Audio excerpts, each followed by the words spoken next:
confusing, I guess. I'm so used to using Photoshop, Blender, that painting in other software is just a little bit confusing.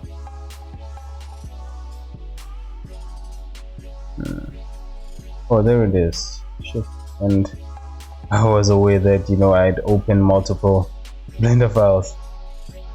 Oh man, you know what? It's because I'm being impatient. Let's just wait for it as we check this out. But the reason why I actually wanted this was to use the, what's this? I don't even know. I don't even remember how you do this. Add a new material node system. I wanted to use this node system just to see, compare it with how Blender does things, and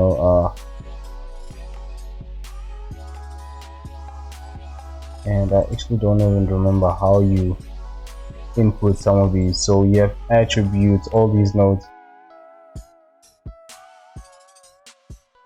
for materials. So I wanted to see if I use this, I would, would it look better here than when I use Blender. But yeah, no, for me Blender is just a lot more better to use, I guess. Okay, these are open, so which one is it? I want this one. I can just let it go. But yeah, eventually I went back to Blender. I just thought, the method that I was using in Blender is, a lot more better, I guess. Oh, you know what? That's because I'm opening this file. Whenever I'm opening these autosaved files, it's usually, what causes the problem.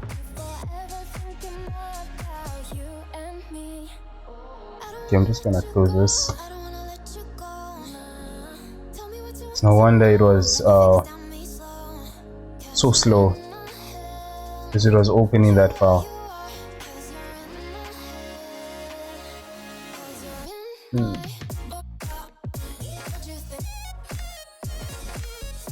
And yeah, so as I was using this, eventually I did not have the patience, to try and understand some of this. So I just end up going back to Blender, I guess. I just thought, if I use this instead of Blender, I would create amazing textures. But that's another skill that needs to be learned, I guess.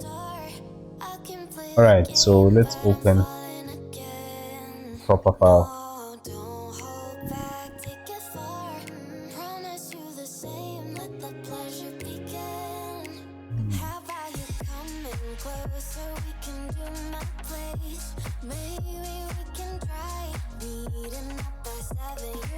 It's this file. No, this one is the 12. The 12. Wait, another 12.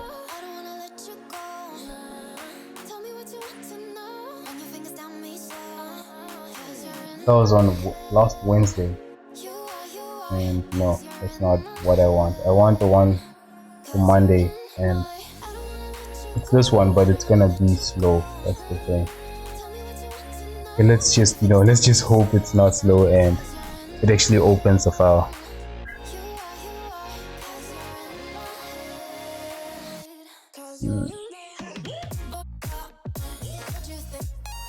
But it has, the same, well, I wouldn't say the same, but apparently it's good when it comes to sculpting.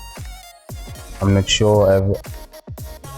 No, actually not sculpting, just painting. Apparently it's good. It's just as good as Blender, apparently. Never tried, just because most of these nodes are a little bit confusing to me, I guess.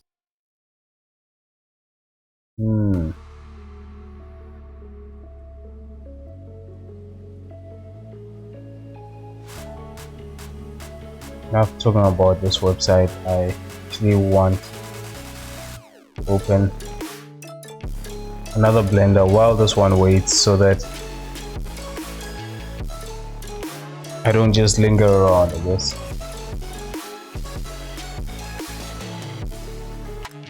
And let me just close this one.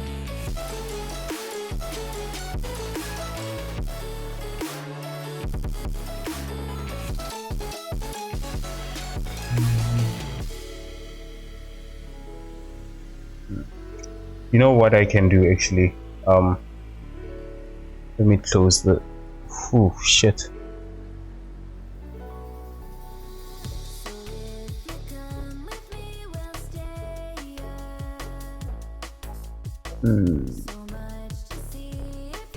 Wait, did I just disconnect? I don't know. It seemed like I was disconnected for a moment.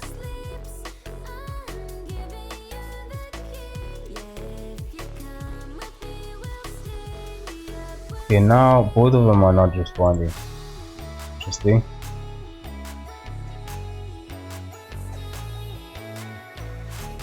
Yeah, today is not my day, I guess.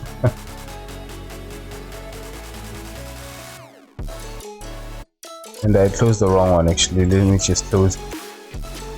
So what I want to do is go to the actual file, I guess, but in the case, while I wait for that, I want to open the Blender 3 actually. Hopefully it opens. Where is that? Where is that?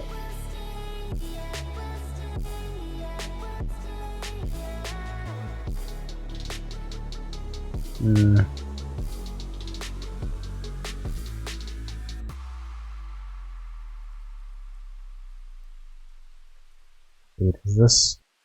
Yeah, it's this one. So 17th. This is the file that I actually wanted, not these autosave ones. Because I was sure that, you know, I opened a Blender file that. Okay, so while we wait for this to open, right? I actually noticed while reading some documents, right? Something really fun that I just thought maybe I should share with you guys. Although I don't know how, you know, if it's possible to do the same thing in sculpt mode, but so basically we have these two objects, right? And you know that, you know, when you select these two and go to edit mode, you can edit this. But let's say in case, you know, you're in edit mode but you want to switch to this one in edit mode, but you don't want to go to object mode, you can just come here to the outliner and I think it's alt and left click, and then it switches like that. So, and basically you need to press on this. So as you can see, there's this dot here, white dot here. So you just go to the mesh that you want to select and alt left click, and then it switches. So you can edit this and then go there and edit this one. It's a neat trick. When I saw it, I was like, oh, that's amazing. But how do you do it while in sculpt mode, right? And honestly, I don't know. I was thinking, you know, maybe it's possible to do the same thing in sculpt mode, but actually it is possible, I think.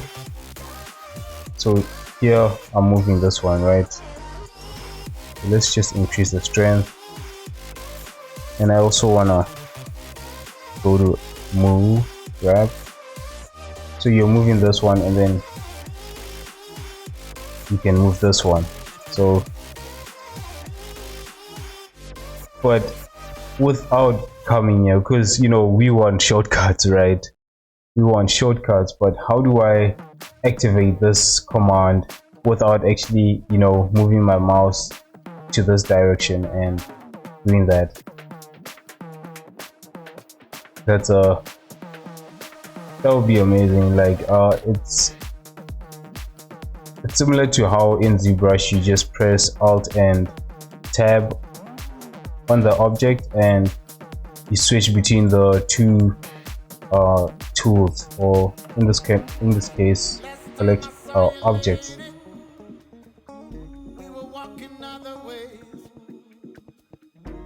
Maybe there is a way, I don't know, but that was actually a neat trick that I discovered while reading the documents. Alright, enough with this. It seems like it's actually open. So I can just close this.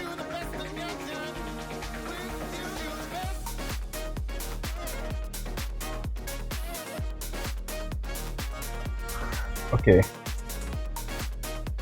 So last time with this I actually left while I was about to unwrap this, I think.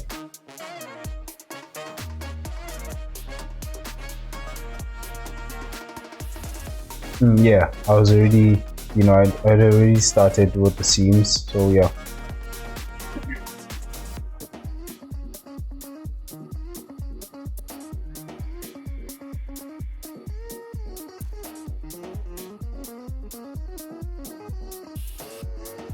And here, I'm just gonna actually select this part.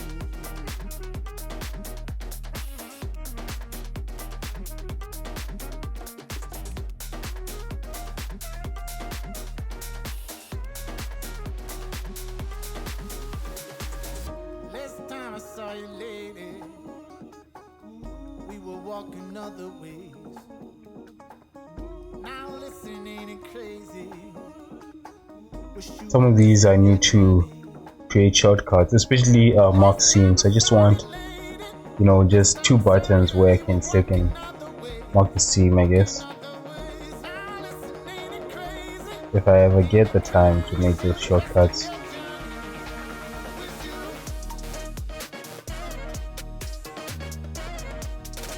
I feel like this, you know, when an object is like this in a cylinder form, right, usually sometimes, you know, I feel like I don't want to unwrap the entire thing. So I know it's like it's a lazy way of unwrapping things, but especially when it's an open mesh, like here it's open and over there it's also open. So I just create a single line seam, and then in here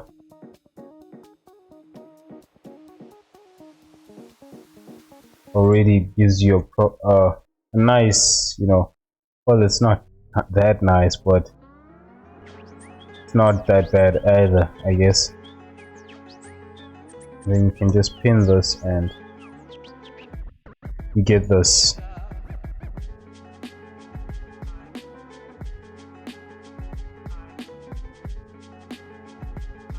I'm just gonna do the same with these, but not on the side. I don't want this being on the side actually.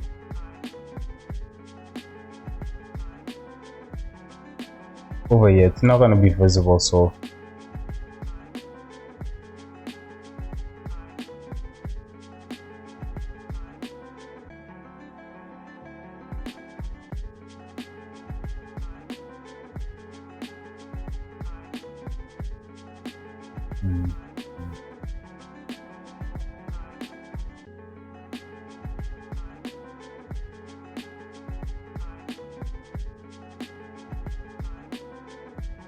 mark these seams. Ooh.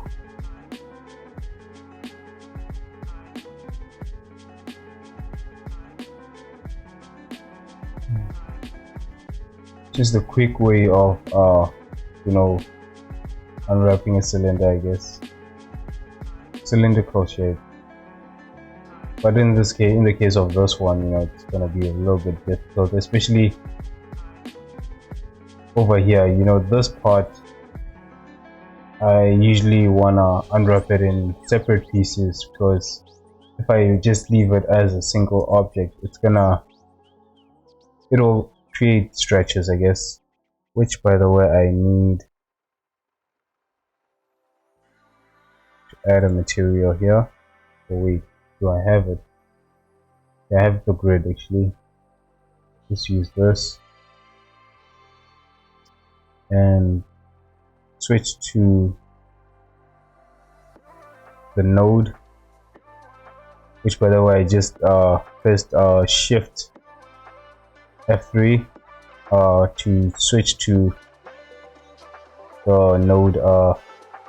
What it does, it switches to 3 nodes, but actually if there was a node which I had already selected, or before coming to the current node, I guess, what do you call this,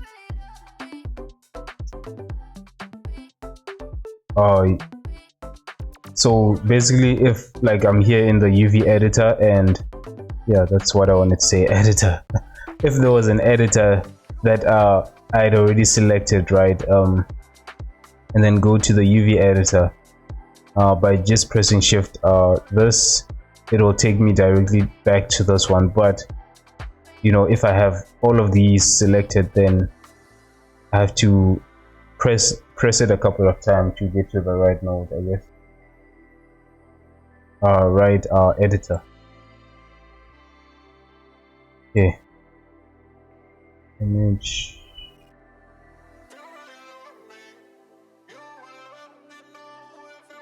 texture, and I want this grid. And material view is just a better way of seeing how this is affecting the object, I guess.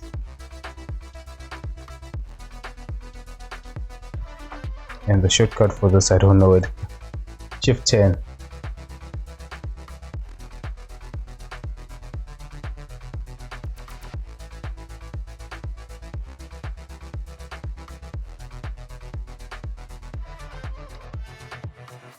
Although it's not visible, but it's definitely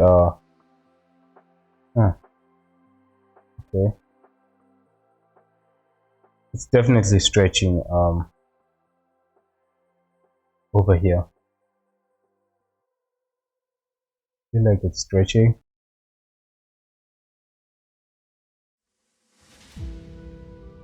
In this case, it's not.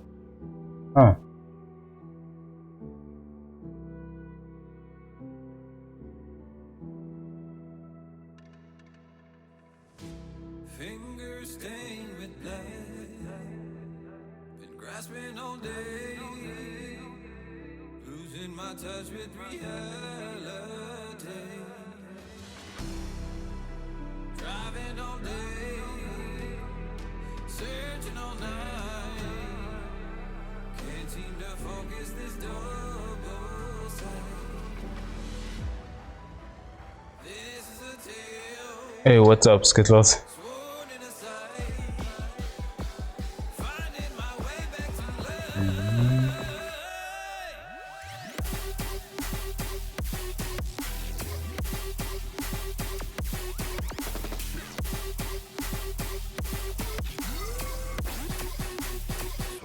Oh, that's smart, using numbers to help out with UV stuff. Also, hey, Faye, I don't know if that's how you say the name. Yeah, it's it's a lot more better to see if there's any stretches to this.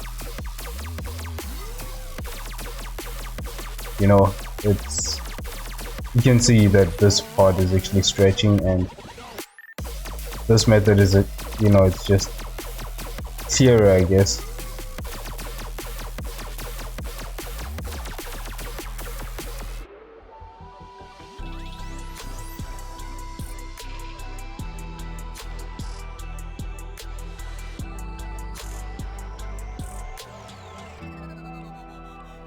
I think the just using the checker way, it's a little bit confusing. I've always find that part confusing too, but this this colored grid with numbers is a lot more easier to understand.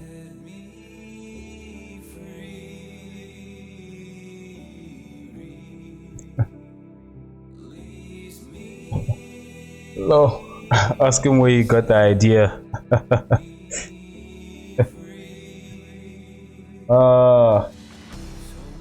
Honestly,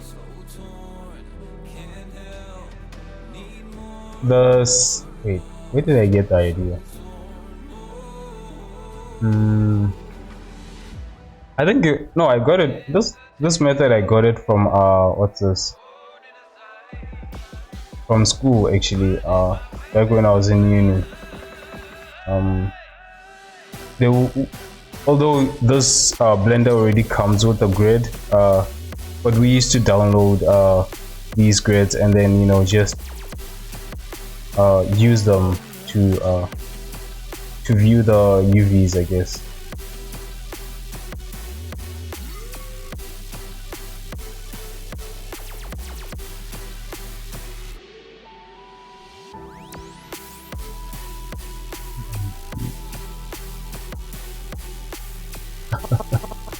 Yeah.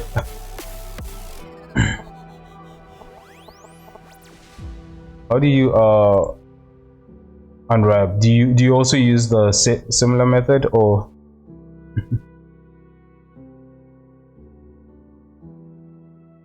I have a downloaded grid. Didn't know Blender had it built in build it in as well, but mine is just a colored grid.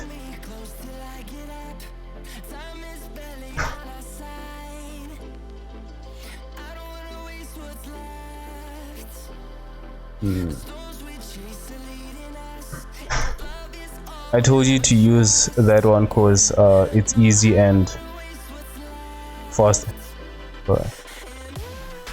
fast and procedural generated, so you can change texture size on the fly and built in. Yeah. Oh yeah, actually, yeah, I do remember. I used to use the downloaded one as well. I remember that part actually. I thought he was talking about how to the idea of using the numbers, but if you're talking about using it like with the node like this, yeah, this part was you actually, Skittles, where you'd come here and create a new image, and then what was it again? Oh, over here, right? And you change the grid to colored grid. Yeah, this one. Press N and show.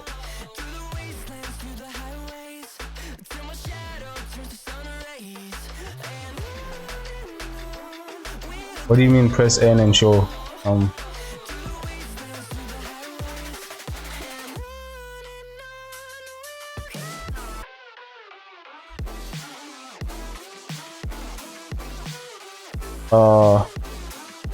You can do it to existing textures too, though. See the grid again. Now press N and show.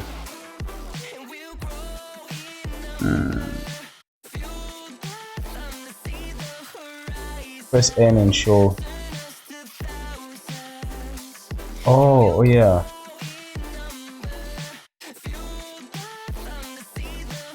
Oh yeah, you can change this actually.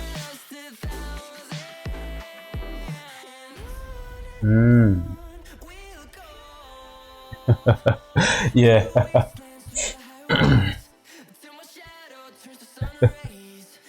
See the image type generated single image, sequence image. Oh, and UDIMs as well. Oh wow.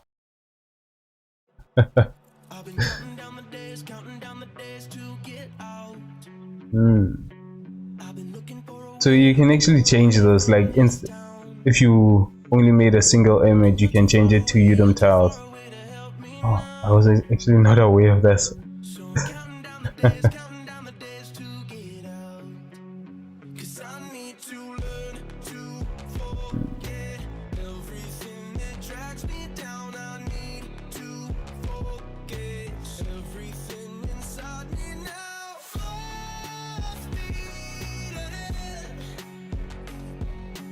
The one that I was actually shocked about was the fact that, you know, I know they are basically over here, but you know, you can use these grab, relax, and paint tools. I know it's obviously right here, right? You can basically see it, but it's just something I didn't pay attention to, I guess.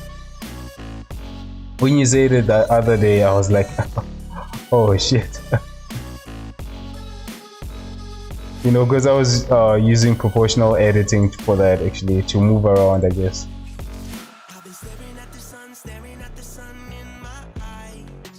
You can do it, you can do whatever you like, no. You can even take the already saved image you loaded and just convert it to generated. Oh.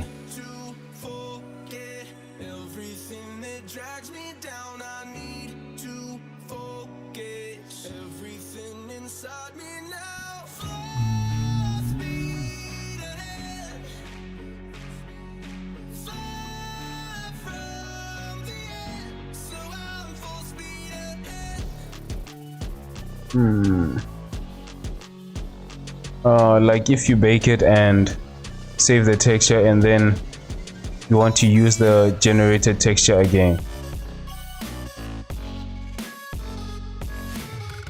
I also forgot to unlock unclick proportional edit.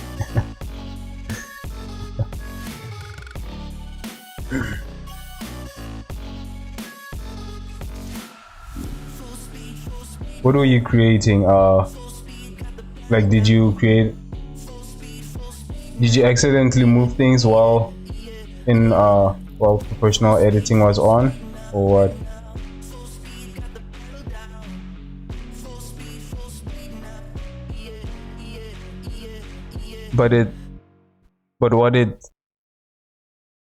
It's to be still linked as the same image in Blender. Wait,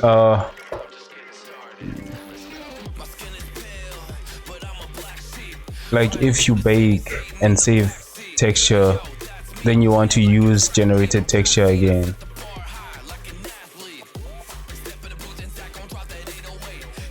So basically, wait, if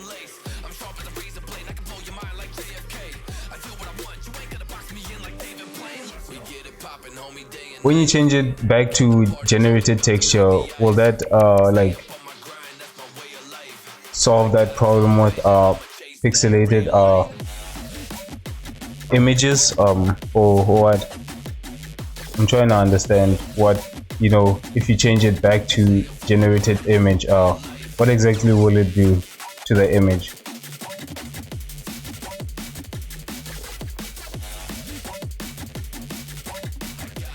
Yeah, I was fixing some geometries by moving vertex and they made the model swanky. And like, how did this happen? But I haven't been using Blender for more than a few months. Well, everything uses the images, that image in Blender. A lot to learn. Yeah, true.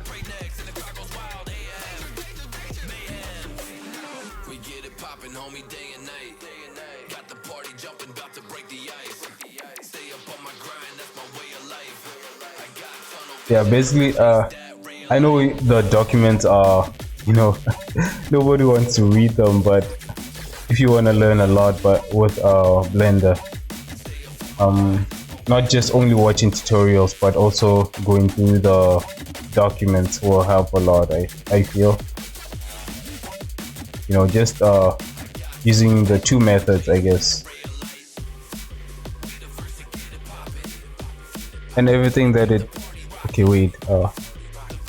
Well, everything that uses that image in Blender, not actually saved image, but that image as Blender sees it, and everything that it uses it. If you change that source, it will update for everything that uses it. Ah.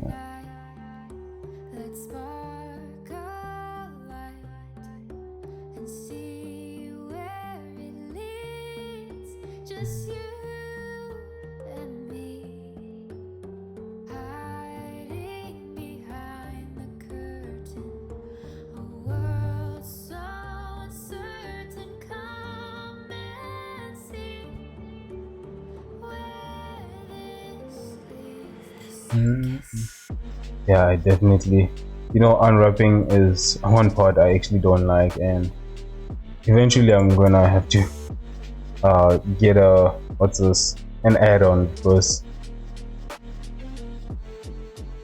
I don't think I'll ever, you know, like this process at all.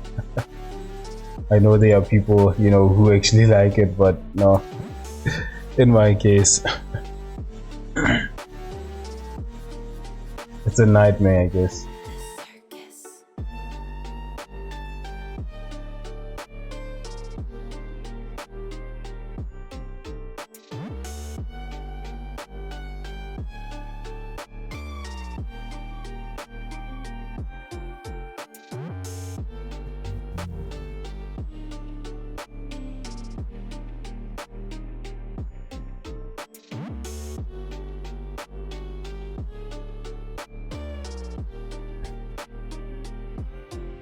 Why don't you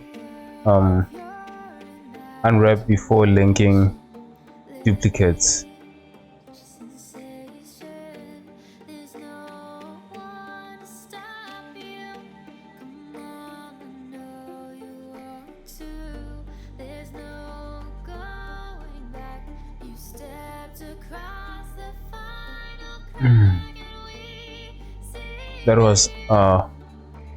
That was part of why I said to use them link duplicates in first place.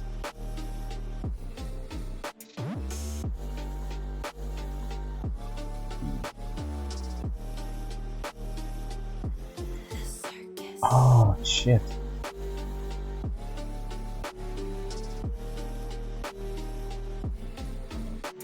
No, I think all of these were actually separate objects. Were they actually linked?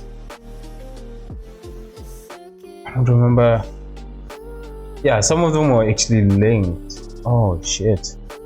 Oh, now I remember actually. Some of them were definitely linked. I don't know why I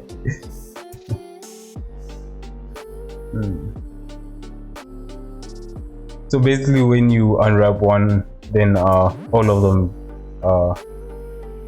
have the same unwrap, I guess.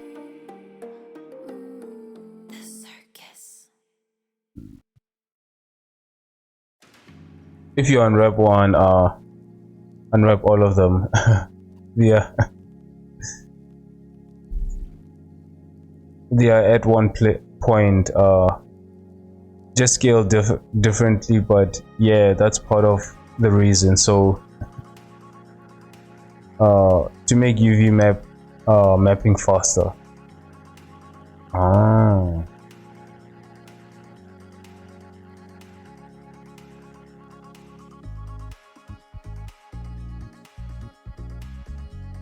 Yeah, that's I'll actually consider that. Where's that node? Let's write that down.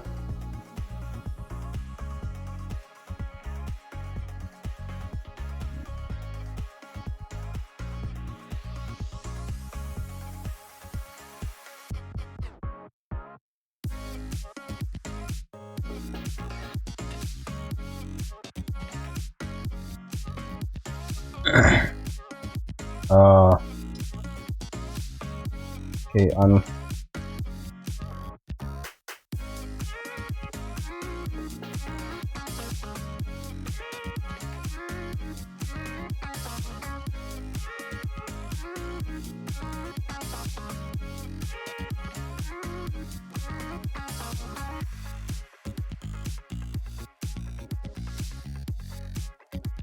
for joining the duplicates.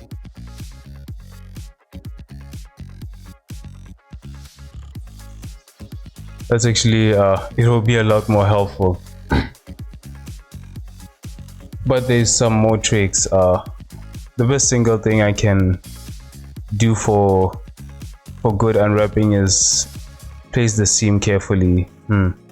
Yeah, I'm not that great with that.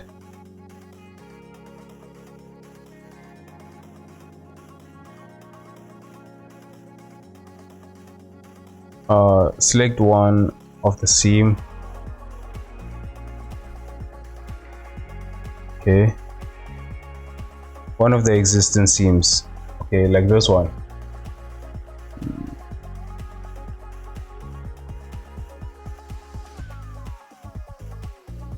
Shift G.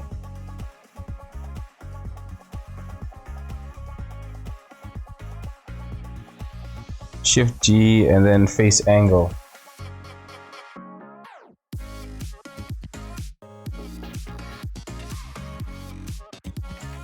Okay. So what exactly is this doing? It looks like it selected some of these.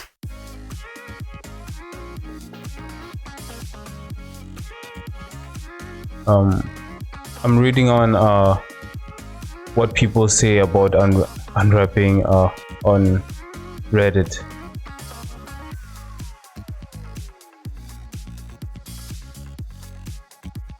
Basically, when it comes to unwrapping, you know, I've always been taught that I was taught that you need to think of it as a box. How would you place a box on a flat surface, right, without tearing it into different parts? I guess, you know, how would you unfold it, basically? So whatever, a box or a cylinder, how would you unfold it while it's on a split surface? And then when you look at objects that you're unwrapping, you need to think of it as a cylinder or a box, you know, and then do the same technique.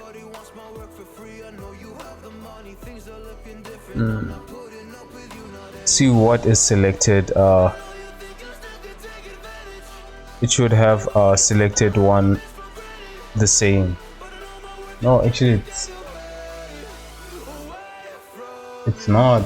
Wait, it selected other things. Okay, wait, let's redo this. Okay, it did, but in some areas it selected other areas, like this part. So let me do this. Select that part, and then Shift G, face angles. Ooh, shit. Okay, no.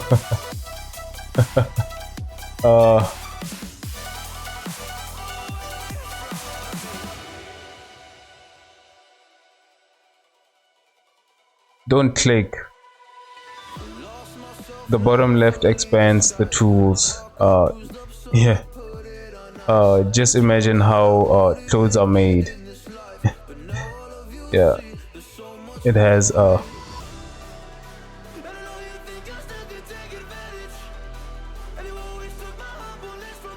What do you mean don't click? That's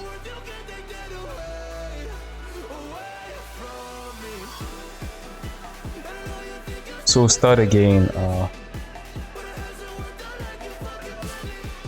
Select one seam.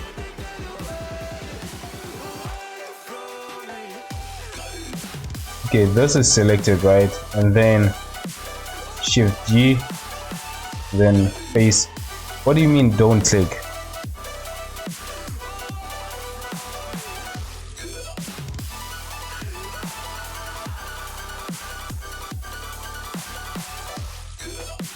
Oh, after, okay. Okay, I did not click anything else. And this is what I get. So it's definitely working on these but these cylinders, it's selecting the entire cylinder. That's the part where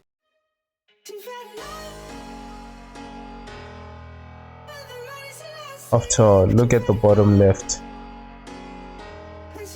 Bottom left. Oh, okay. Then expand the tool to a lot.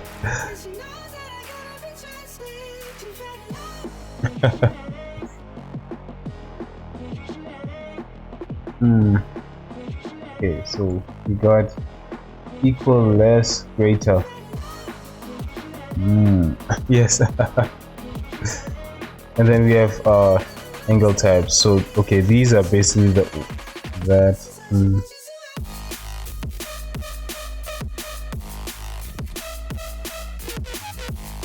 and see what is selected. Okay, so you want to make it 0.001.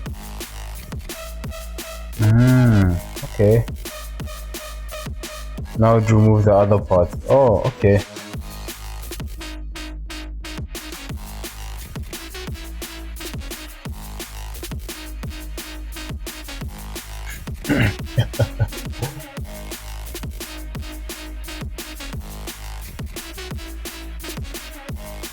So basically, wait, if this technique, does it work if like because right now I already selected all, I already made mark these seams, right? But okay, wait, I want to try redoing that, but first let's tear this part, right? I want to see if like if I select this seam, right, and use that technique, will it, oh okay, and then I can just mark the seams of all of these at once.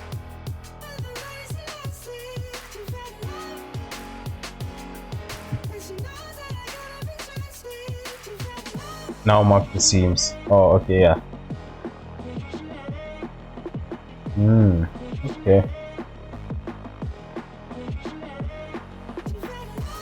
I want to tear these ones because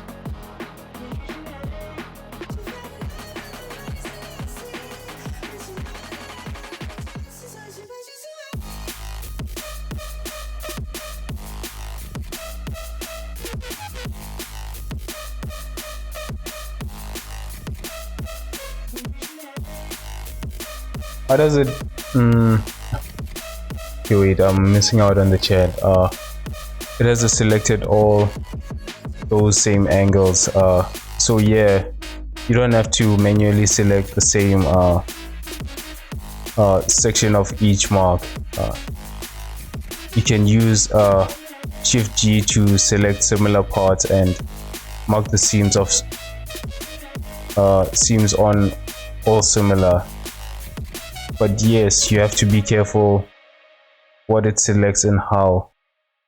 Might need to manually unselect certain parts, but still much faster than selecting each of those loops. Yeah, true.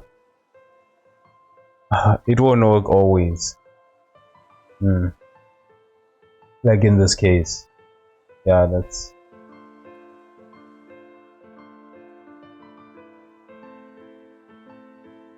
I made a mistake here.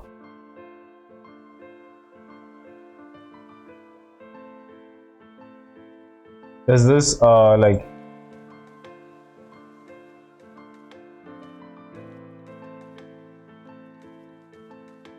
is this a feature that only comes with what's this, vertex selections? What's this actually,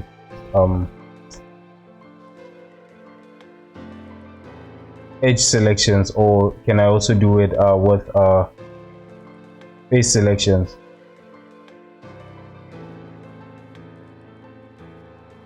Because in this case, like let's say I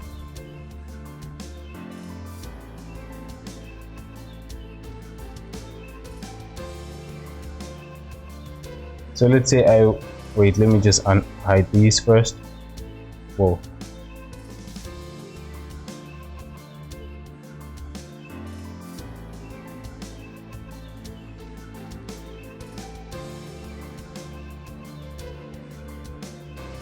Let's say I want to delete these faces, right?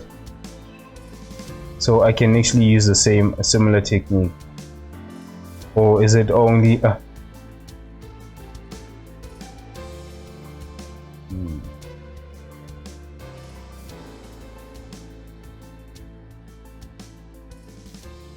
But for those you have to have a common angle like that it will, you get different options. Shift G has a different options for each type. So for faces you'll get common things, polysides for that. So areas, normal, face maps. Okay.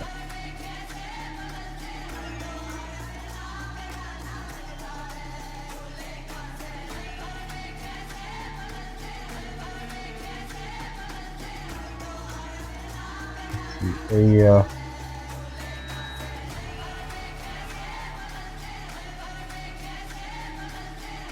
I think I'm gonna use normal.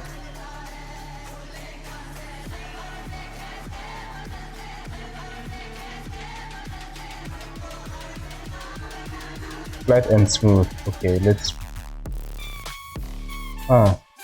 so each of them behave differently actually.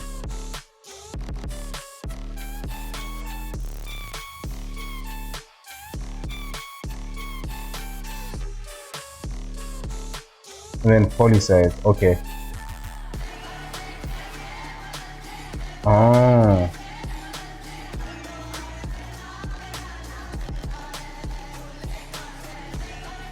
So this part doesn't actually have one with angles for the faces.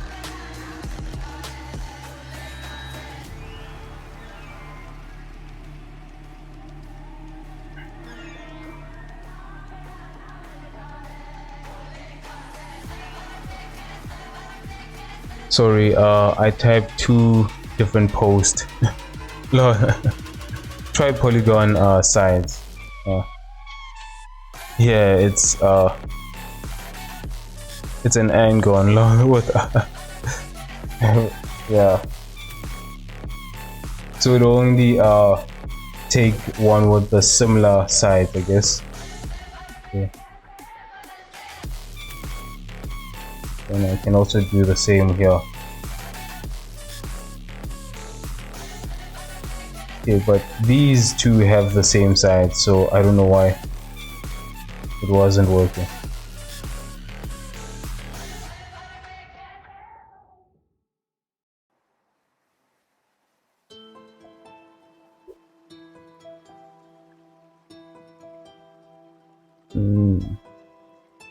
With a lot of words.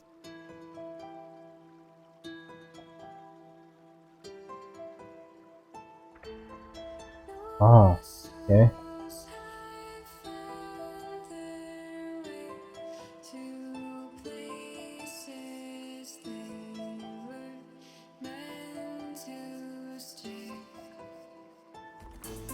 Yeah, it doesn't always work properly, I guess. It's not like completely perfect.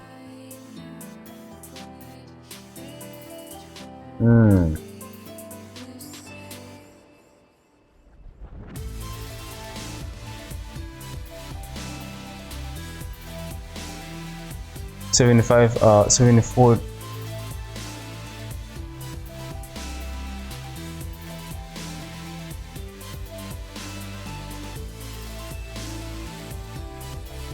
Select the other side by itself. Wait.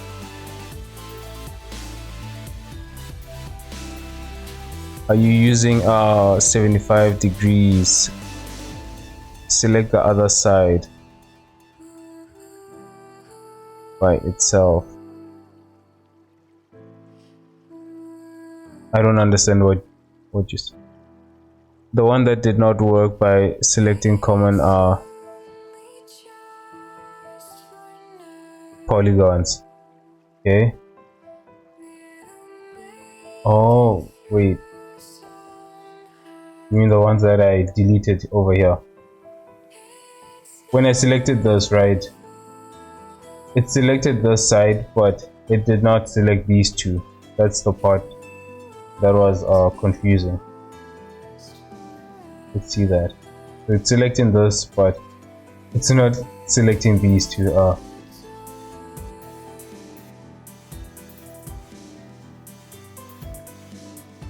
Yeah, so that one has 75 degrees.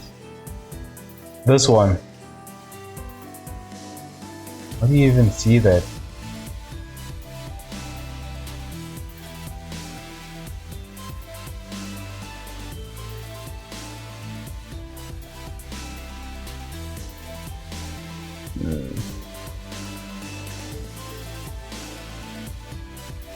Now select the other side manually by itself and see if it also has 75 degrees.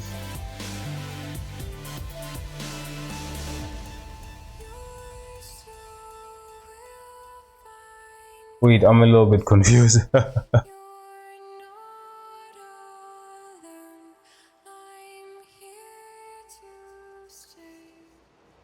How do you see an object has 75 degrees? Is there some way that it writes that? Or am I the one who's not seeing that?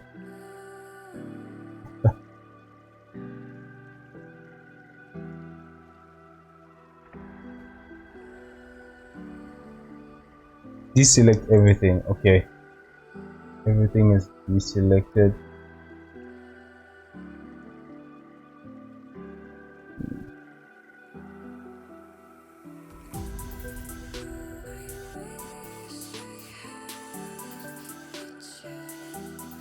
Does that mean that I have to turn on angles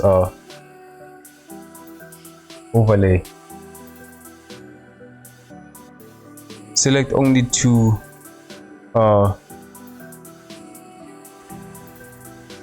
only those two n-gons on the left. Okay. Excuse me.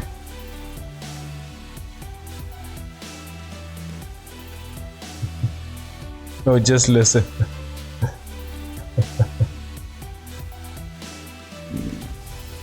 I think this is actually staying behind because I'm seeing your comments very fast, but you're probably hearing my response a little bit late.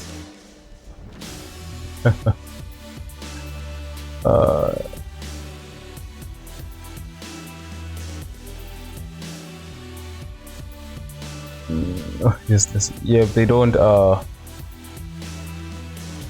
have 75 degrees, 35 degrees. I mean, oh, 35 edges. Oh, why am I reading degrees? Edges.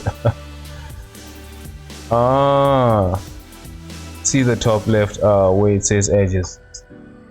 Why was I reading that as oh, okay, so how is it any different to this one?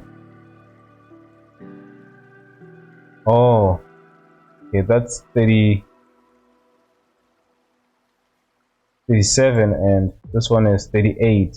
Okay, that's interesting. Because it's not the same.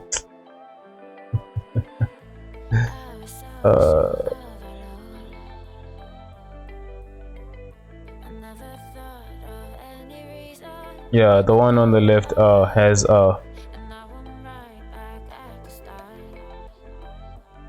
sorry, right, 75 I mean 74 on the left has 34, and with that's why the size so many vertex in the poly. That's why we are selecting. So basically, because these two have different edges within these selection, it gives you, it doesn't regard them as one object or similar objects. This one has 37 vertices and 38.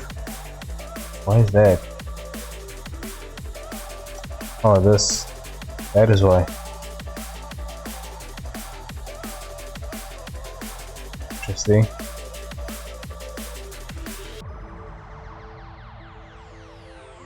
Oh, okay, now let's try it. Should select everything. I don't know why that was there actually.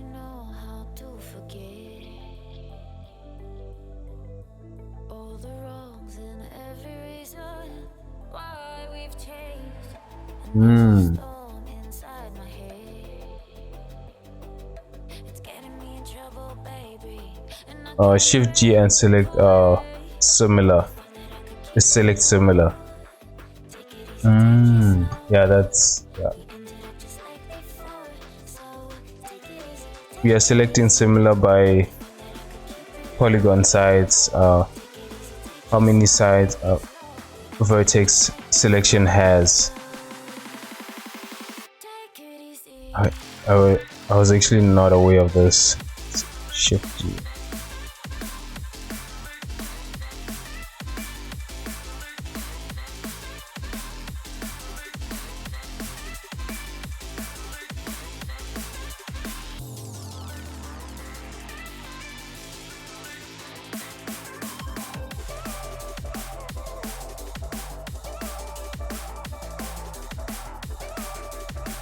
Find other faces. Find other faces with this many vertex basically. So if the cylinder has more, has way more vertices, it will not it will not work. First we use that face angle.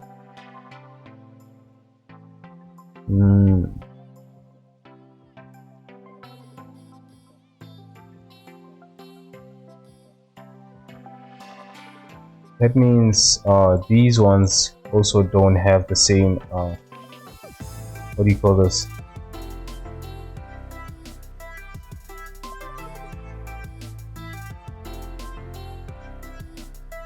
It doesn't have the same as these ones, because when I do the same select by angle,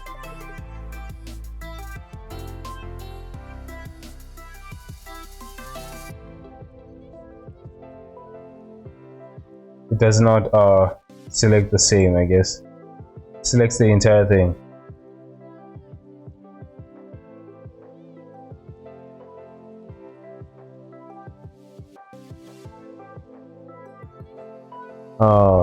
Find edge with common face angles. So yeah, also needs to understand geometry to know what to pick, of course.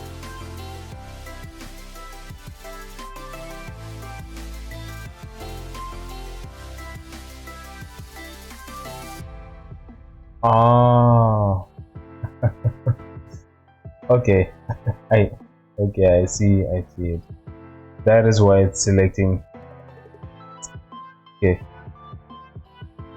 that means this would have to be a different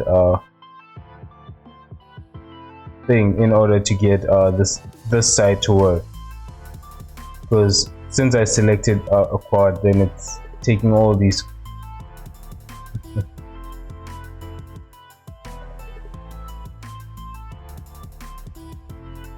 So basically it's taking only one selection, then and then it's doing that if it's selected if I'm using the polygon size. Oh, okay. Yeah, that's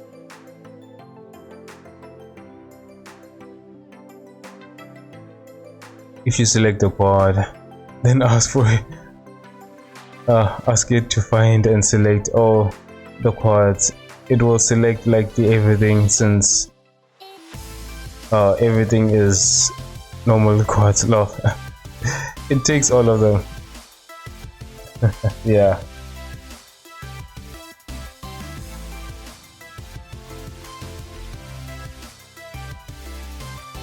But I wonder how I can. I guess it's a feature that they didn't add to this, to select this by angle, maybe. Or maybe face region. Select similar face region to current selection. Oh shit! What just happened?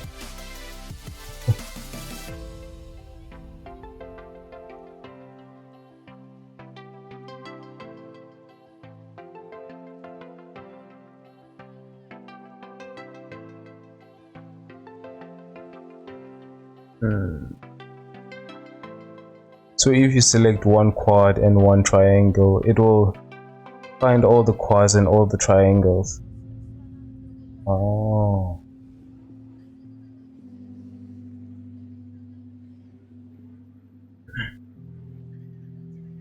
Based on the selection. Oh.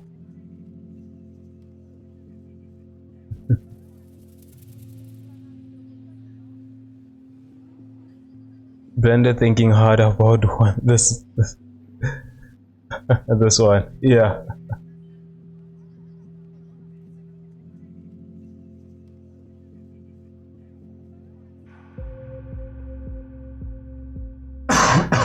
Excuse me.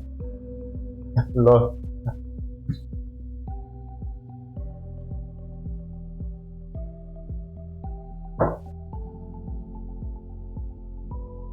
Yeah, no, it was just not responding, that's why. Okay.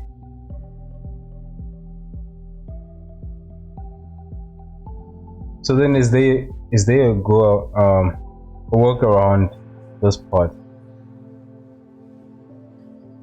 where we can select all of these, since they're similar? What's this?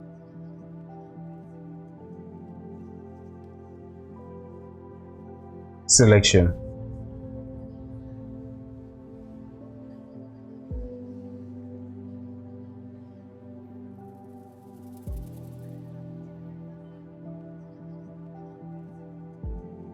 Oh, that's what this is. There's no easy way to select that. Sometimes you just you gotta do some parts manually. Yeah, that's the unfortunate part.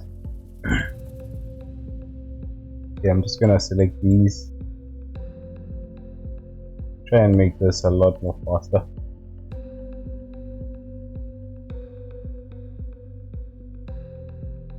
Or maybe what I can do is select these and then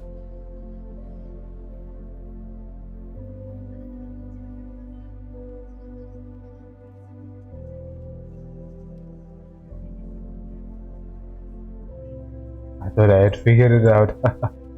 Let's just see. I want to select one line, which if I select these, right, I can just invert the selection.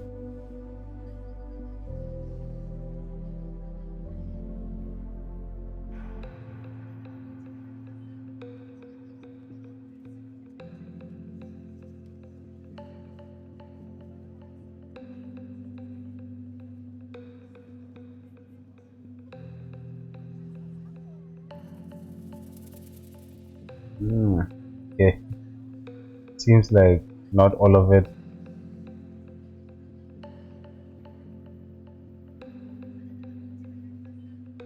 Perhaps if I just select these two, right?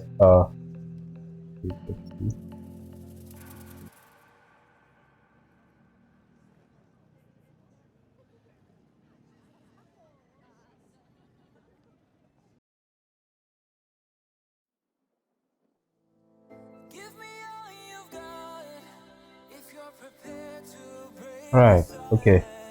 I guess it's these two. Then, you know, I can do that. Running beside the lions. I've been feeling down, but I've been looking up, afraid to fall. Wait, okay. Let's try something. So basically you said it selects this by angle, right? So I can just take this line and uh face angle and then grow this.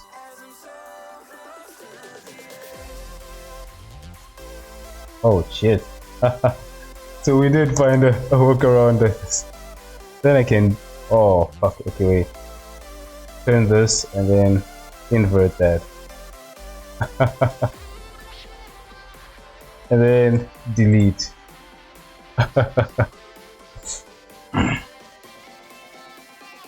Yeah, that was a lot more helpful.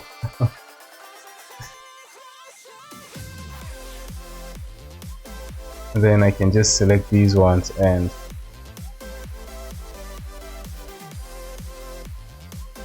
okay, this part looks like I'm just gonna have to do this one manually.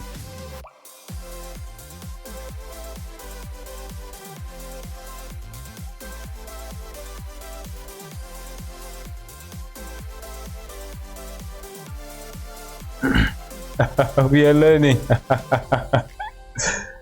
Yeah, using the two techniques, I guess. Yeah, that's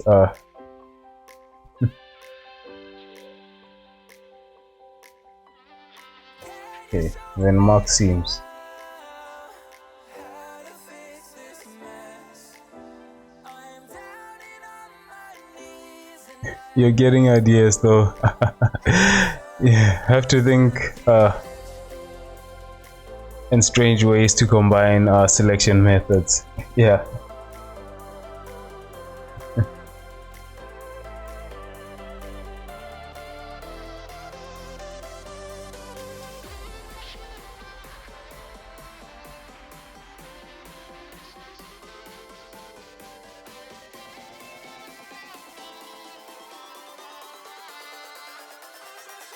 Okay, this is selecting everything.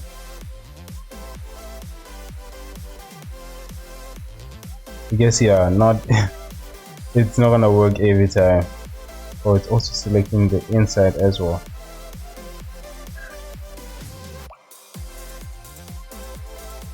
Guess this is the part where I have to manually do this. No, unless if another idea comes up quickly. Yeah, I know. I doubt it. That one was just I was not even sure if it was gonna work.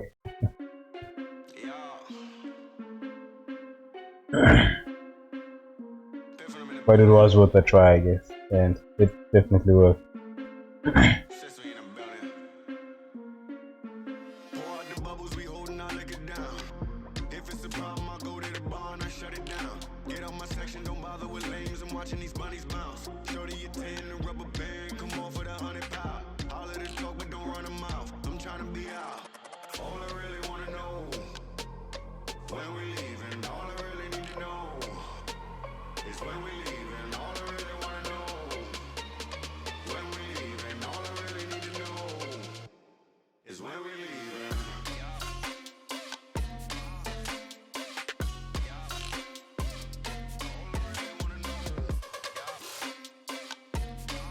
Alright.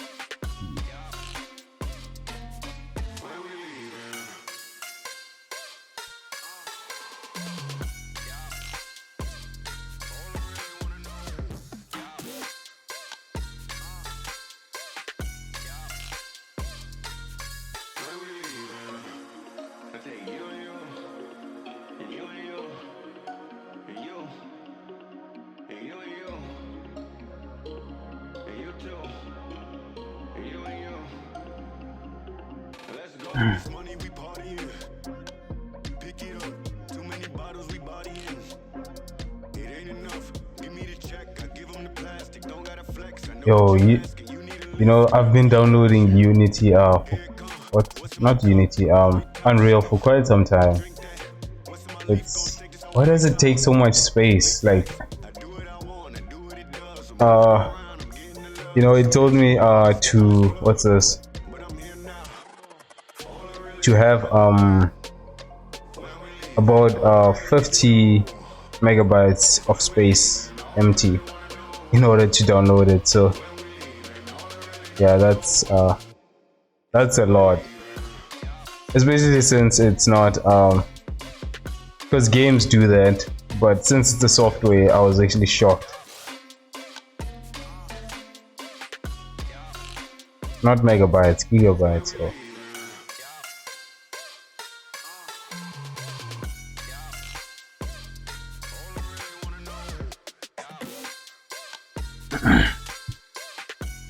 It's a gaming engine. Oh, is that why it's taking so much space? But how would an artist use that if you're someone who's not you know, someone that does things for gaming? How would you use that software? Is it like good at rendering, or it's used to make games? Because I saw while watching some video that, you know, you can also use it for film and, yeah, film things, filming, or maybe cinematic things, well, similar to VFX and, well, similar to Blender. But Blender isn't a game engine.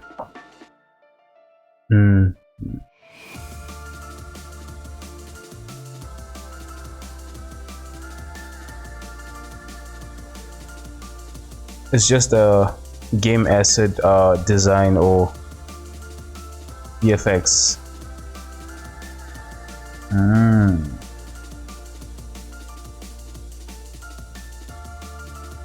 Unreal is both game and VFX, but not for making any assets with. So basically, you can't create anything. Everything that you have to import within, you have to import models within Unreal. You can't create your own models within Unreal. Okay, that's a little bit unfortunate, I guess.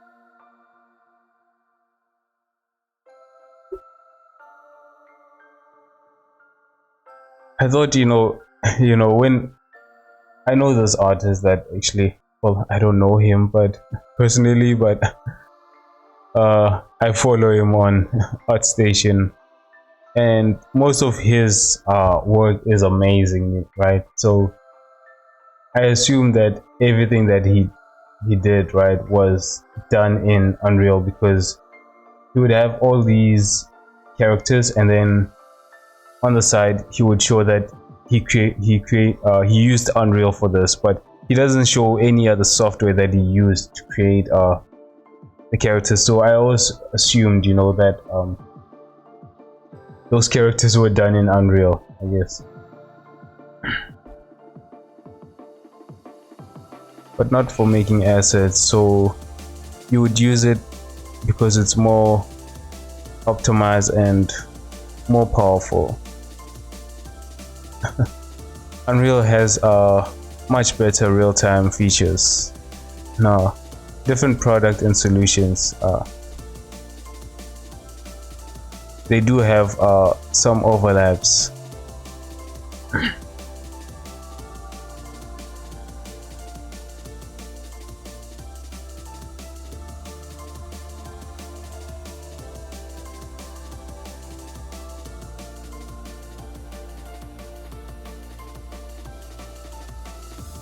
Okay, I think most of these are actually unwrapped properly. I'm not sure. Let's just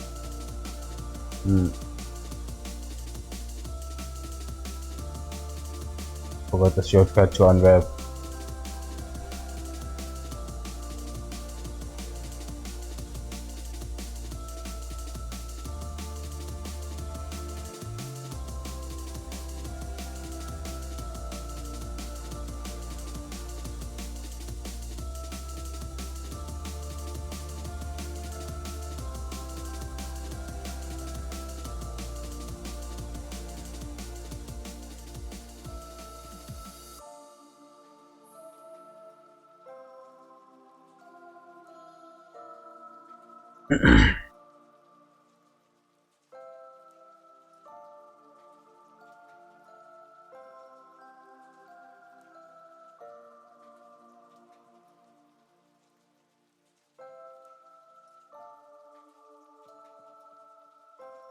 But I'm guessing in terms of VFX, it's a lot more better than Blender, because most VFX the ones that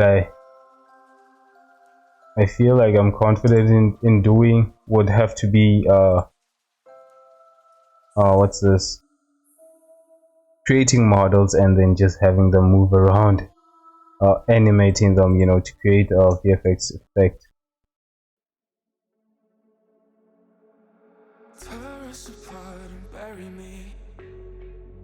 Would you say that the VFX in Unreal are, if you compare them with what you can do within Blender,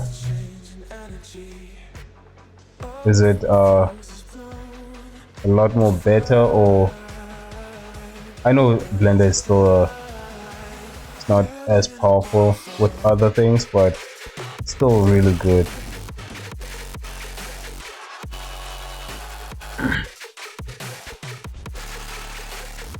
Unreal does have very simple mesh edit create tool, but it's not like Blender and Maya.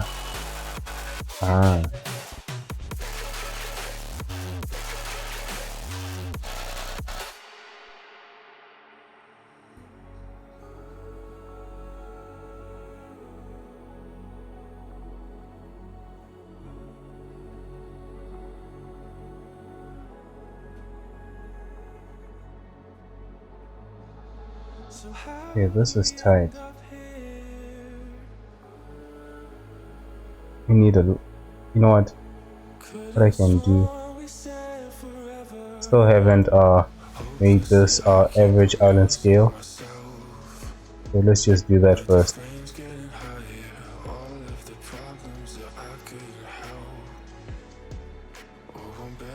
Oh, interesting.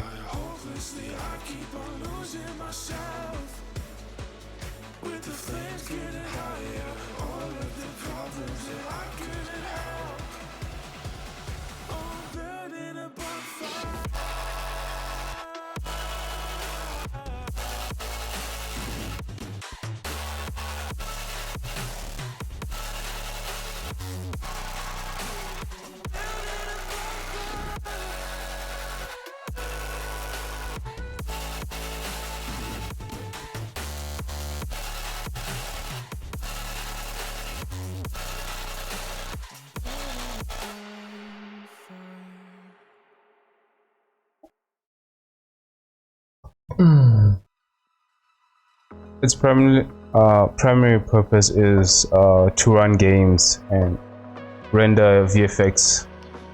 Blender primary purpose is more creating, but can also do rendering VFX.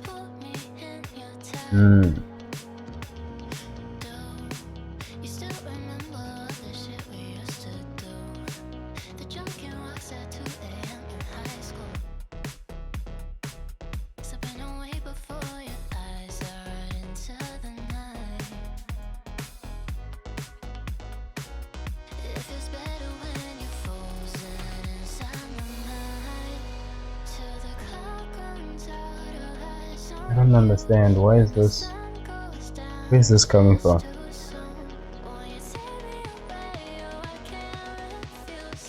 And why is it so different than the other one? Ah, this one. Okay.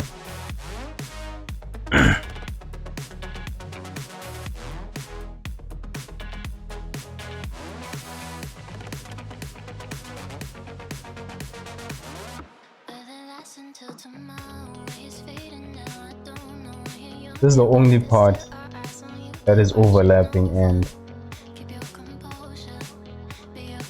I have no idea how I can actually fix that.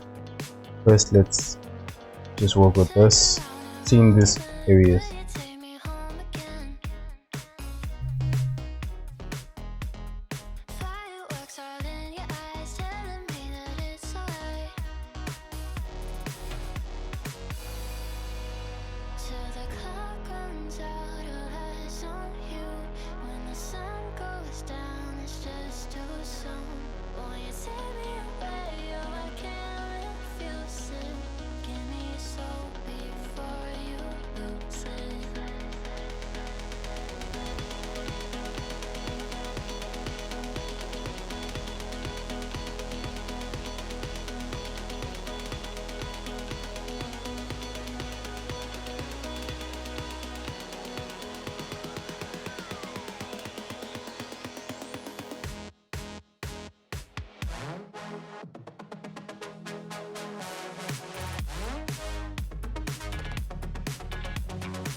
I'm just gonna do that like this.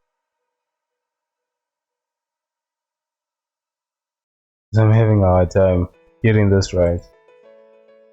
Probably these will stretch a little bit. I don't know. Yeah, they are. Oh, not just a little bit, I guess. Stretching a lot actually.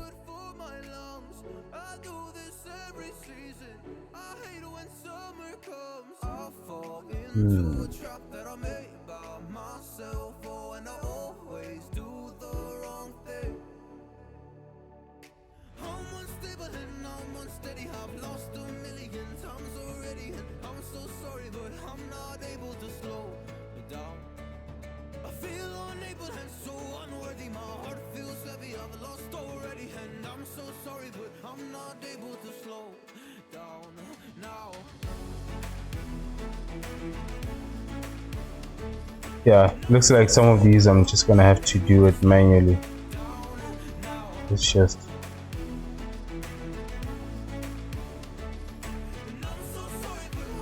go back to here and then treat these manually, because the way I was doing it right now, it's probably not gonna get any result.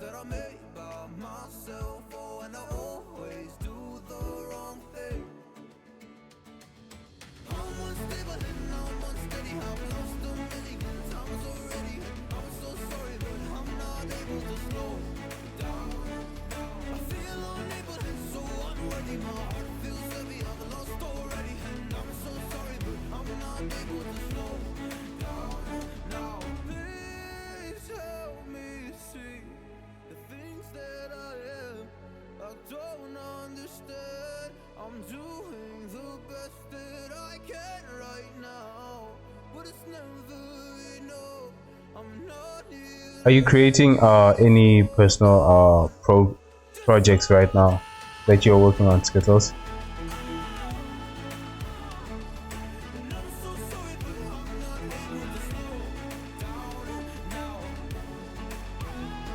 The last time I remember you were creating what's this?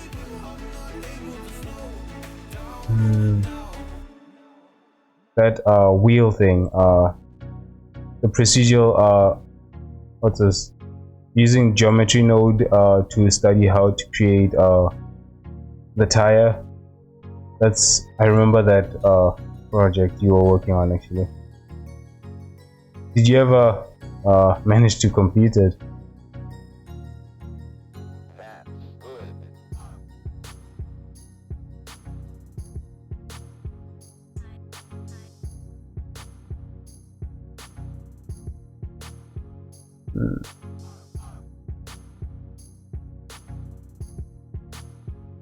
At the moment, I'm doing a body.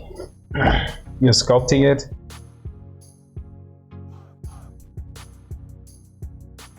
I remember there was one time where, you know, you said something about what's this? GeoNodes, right? And you know, it just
you know, it's a lot more easier to use those tools when poly modeling.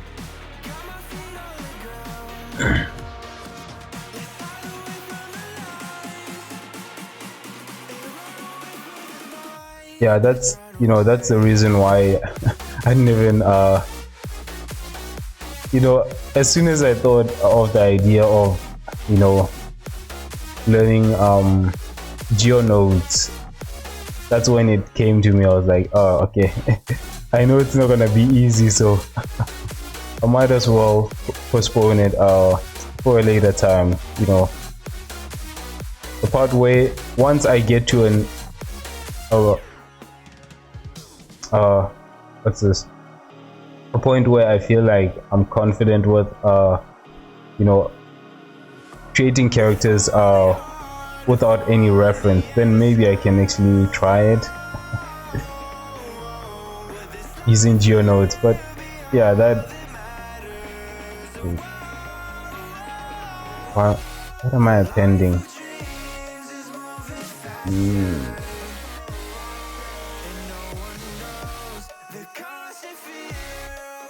Oh, okay, not here.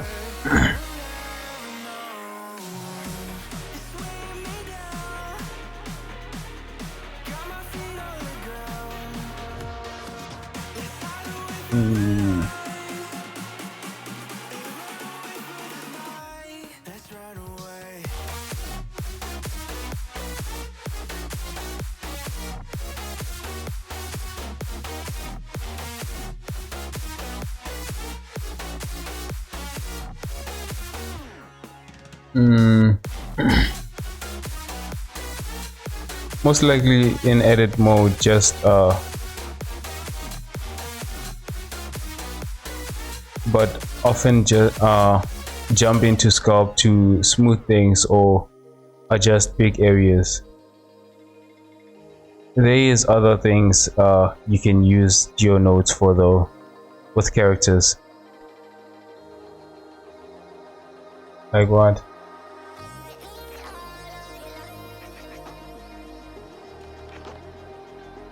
Yeah, I can imagine using actually what's this? Creating hair maybe with GeoNodes.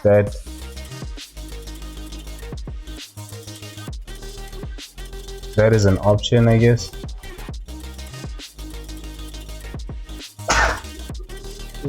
Shit. Oh fuck. What was I working on? Fingers.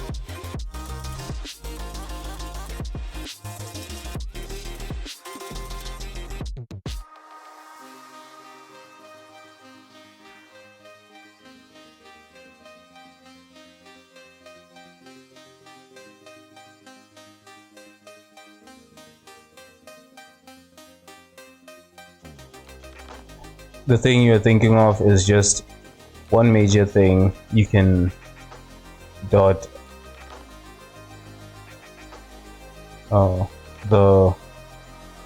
you can do in the GeoNodes.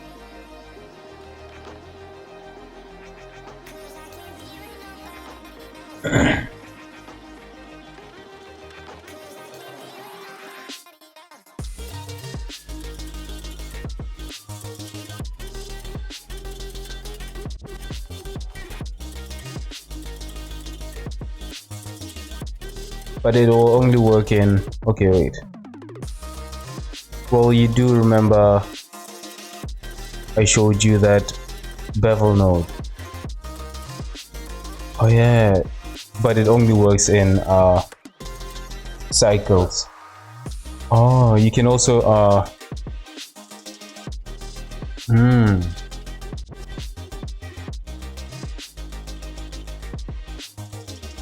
So does that mean that most of the things that you do in GeoNode will probably work in only cycles and not Eevee?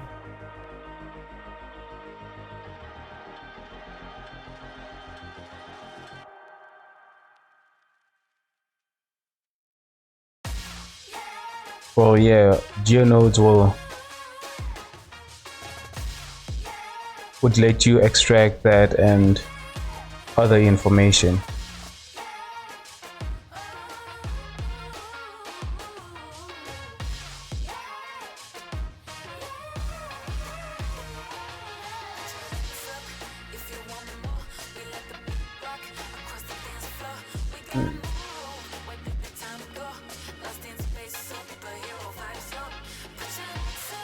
For duplicate mesh with GeoNodes and procedural textures, which also you can use you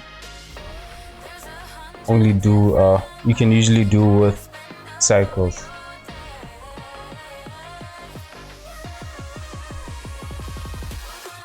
So it's only limited to cycles.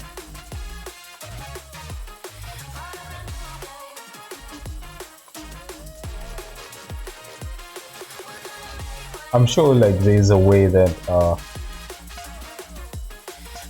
you can make it do the same thing, but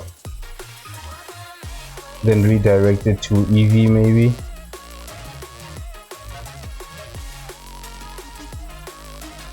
I don't know.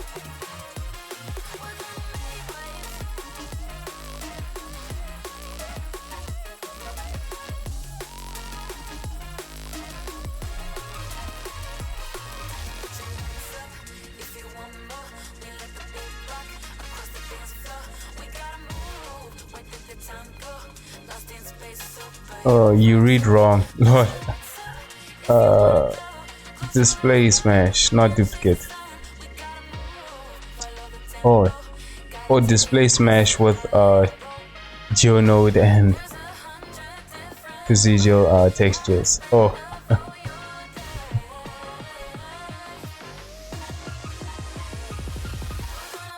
Well, you can bake and it will work in Eevee.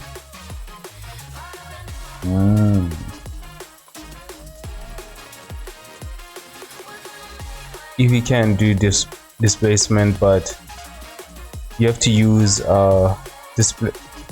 displace modifier and can only do it with image texture.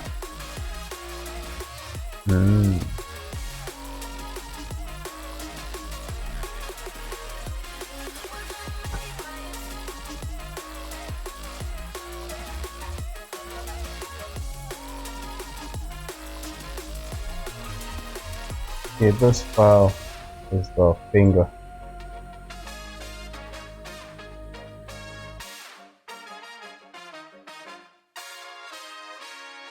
Oh shit, I already have something like that. Okay, that's yesterday's the other day's mistakes. That's why when I turn this to 2.1, then delete those ones another time.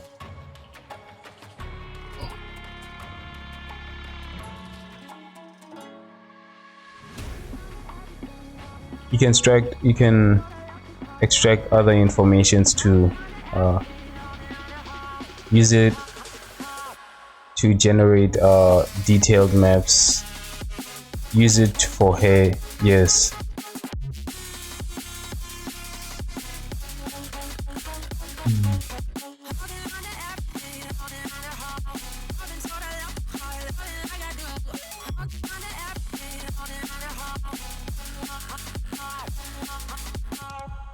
You could use it for deform correction.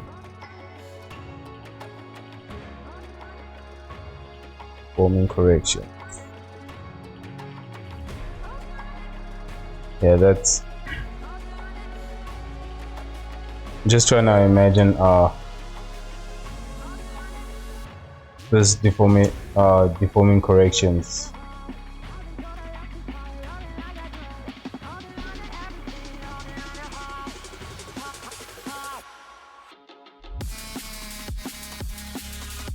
Does that mean like it will have a way of knowing that what you have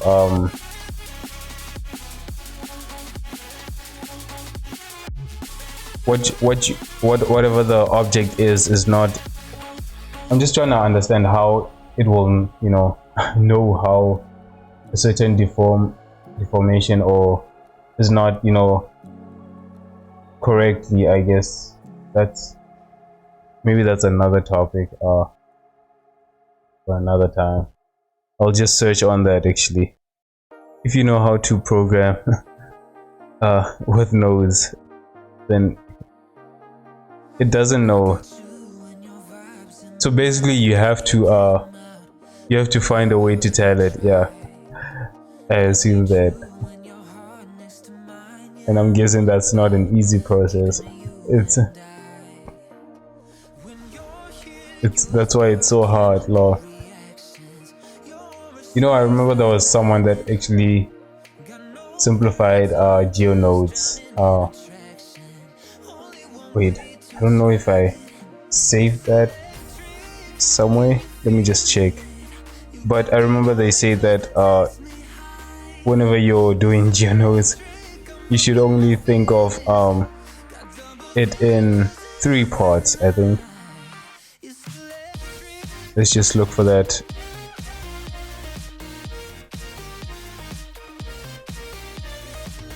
You should think of it in 3 parts. Basically, the first part is the position of the object, and then the second part is how you manipulate the object, and then the third part is showing, or connect. I don't know, I forgot that last part. That's the part that, but basically it's just a way of showing how whatever you're manipulating is behaving, I guess. That's what I got from that explanation, I guess.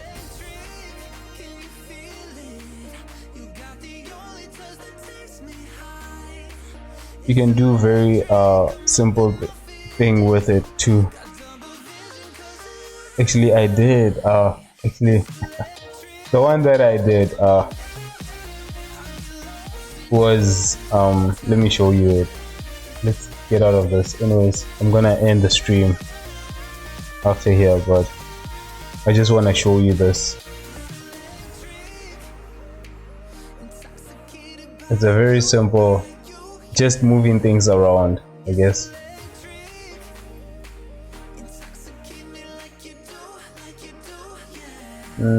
Where is that?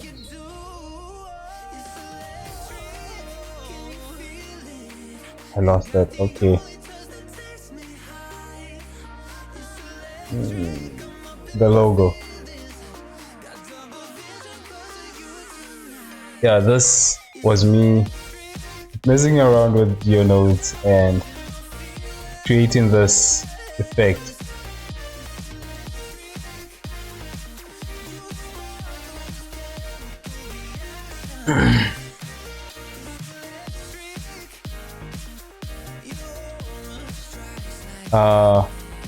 That is why it's so hard. You can do, shrink wrap. Yeah.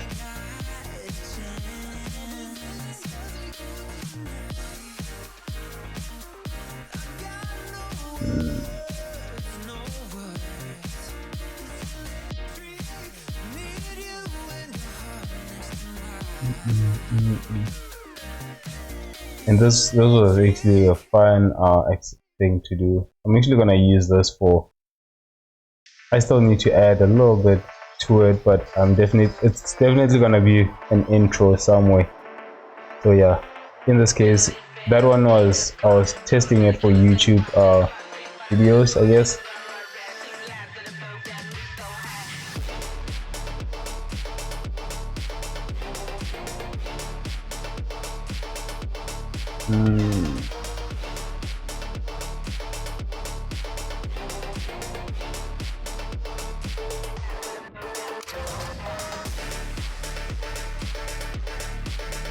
A node file.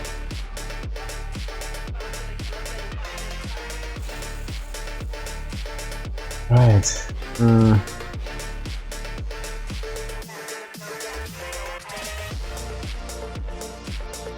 It has a raycast node.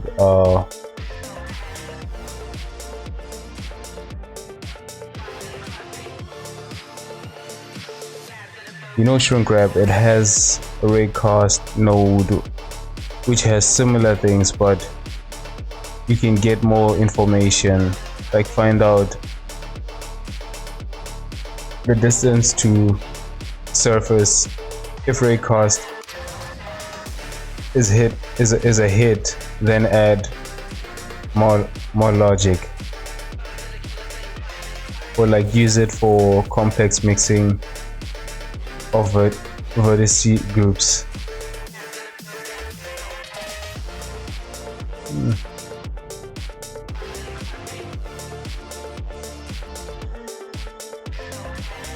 That's an interesting vid45.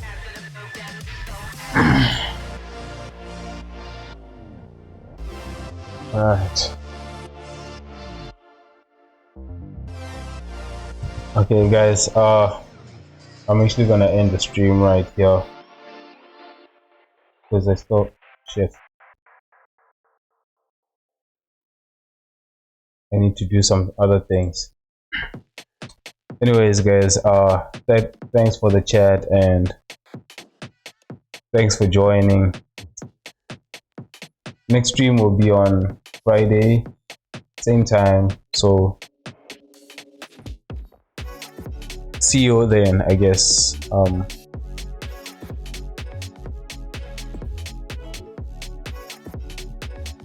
right, bye. Cheers.